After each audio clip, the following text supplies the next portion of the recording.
इधर दिल्ली में मोदी ने कहा राम राम, उधर वाराणसी में गूंजा हर हर महादेव। ज्ञानवापी परिसर में होगी पूजा। जज साहब ने दिया आदेश, अब तहखाने का ताला खुलेगा, पुजारी बुलवाकर विधि विधान से होगी प्रभु की पूजा। हिंदुओं की बड़ी जीत पर बंटने लगी मिठाई, 81 साल से हो जाएगा ज्ञानवापी पर पूरा फैसला, उठी चर्चा। इधर दिल्ली में बजट सत्र शुरू हो रहा था, पीएम मोदी सबको राम राम कह रहे थे। उधर वाराणसी में हर हर महादेव का नारा गूंज रहा था। पूजा पाठ रोकी गई थी, आज उसको कोर्ट ने अपनी कलम से मेटने का काम किया है। मैं जिला प्रशासन वाराणसी से अनुरोध करूंगा कि कोर्ट के ऑर्डर की कंप्लायंस में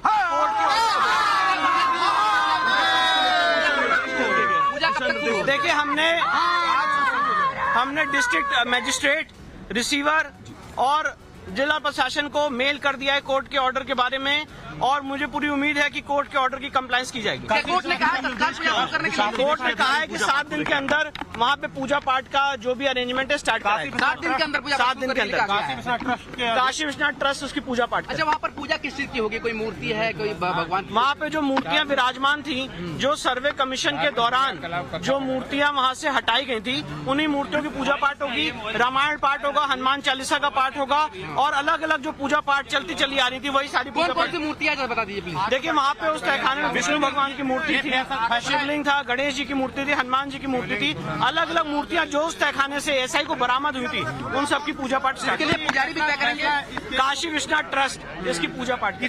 तो फैसला इस केस को कितना अहम, ये इस केस का टर्निंग पॉइंट है। और जैसे राम मंदिर के केस में 1 फरवरी 1986 को जस्टिस के.एम. पांडे ने ऐतिहासिक फैसला देते हुए पूजा के आदेश पारित किए थे, आज मैं डिस्ट्रिक्ट कोर्ट के इस आदेश को उसी आदेश की तुलना में देखता हूं। ज्ञानवापी परिसर में पहली बार 31 साल में हिंदुओं को पूजा की अनुमति मिली, तो हर कोई इसे सुनकर गदगद हो गया। पहले आप भी फैसला सुनिए, फिर बताते हैं कि क्या इसी साल ज्ञानवापी पर पूरा फैसला हो जाएगा।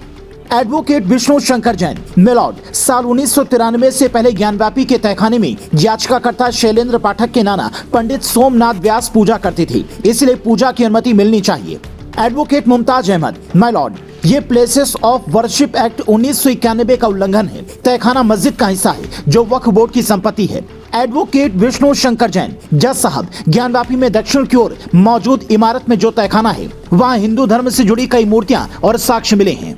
तमाम दलीलों को सुनने के बाद जिला जज अजय विश्वेश ने हिंदुओं के पक्ष में फैसला सुनाया, जिसके बारे में बताते हुए विष्णु शंकर जैन कहते हैं कि प्रशासन को 7 दिन के भीतर वहां पर पूजा की व्यवस्था करनी होगी, और इस मामले में ये पहली बड़ी जीत है। जिसके बाद कई लोग ये जानना चाह रहे हैं कि क्या जैसे अयोध्या में साल की शुरुआत में जय श्री राम का नारा गूंजा, वैसे ही साल के आखिर तक ज्ञानवापी में हर हर महादेव की गूंज सुनाई देगी। तो इसका जवाब समझने के लिए आपको इस पूरे मामले को समझना होगा। एएसआई सर्वे रिपोर्ट सामने आने के बाद एक बात तो साफ हो चुकी है कि मस्जिद की नींव मंदिर पर टिकी है। अदालत में यही सर्वे बड़ा सबूत बनेगा, लेकिन सबसे बड़ी दिक्कत कांग्रेस के जमाने का एक कानून बनेगी। मुस्लिम पक्ष जिस वर्शिप एक्ट की बात कर रहा है, वो कांग्रेस लेकर आई थी ताकि मंदिर मस्जिद का विवाद न बढ़े।